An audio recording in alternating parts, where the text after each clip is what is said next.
Pappu automobile বন্ধুরা, এখন জায়গায় জায়গায় একটাই নাম পাপ্পু অটোমোবাইল, যেখানে পাওয়া যায় 10 থেকে 15,000 টাকা মিনিমাম ডিসকাউন্ট থাকে অন্য জায়গা থেকে। অবশ্যই অবশ্যই, মানে সব থেকে কম দামে পাচ্ছ বন্ধুরা বাইক। তোমরা দেখে নাও MT-15 সব থেকে কম দামে পেয়ে যাবে। একদম নিউ কন্ডিশনের গাড়ি রয়েছে, গাড়িতে একটা টাকার কাজ পাবে না।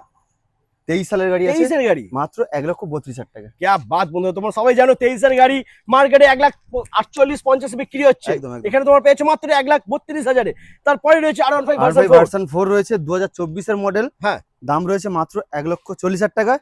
क्या बात, আজকেকার জন্য হ্যাঁ ঈদের স্পেশাল অফার 5,000 ডিসকাউন্ট করে 1,35,000 টাকা। 1,35,000 মাত্র 1,35,000। ওকে, তারপর নেক্সট হচ্ছে আবারও ভার্সন 4। এটা ভার্সন 4 2023 এর গাড়ি, 1,35,000 ছিল, হ্যাঁ, তাহলে 5,000 ডিসকাউন্ট করে 1,30,000 টাকা করে দাও। 1,30,000 23 এর গাড়ি 1,30,000 এ পেয়ে যাচ্ছ। তারপর নেক্সট আমরা দেখে নেবো হর্নেট 2.0 রয়েছে, 2024 সালের গাড়ি রয়েছে, হ্যাঁ মাত্র 1,05,000 টাকা। 24 এর গাড়ি একদম নতুন গাড়ি বন্ধুরা, মাত্র 1,05,000 এ পেয়ে যাচ্ছ। একদম ফাইন্যান্স হয়ে যাবে, তবে আসতে হবে কুলপি পাপ্পু অটোমোবাইলে। একদম।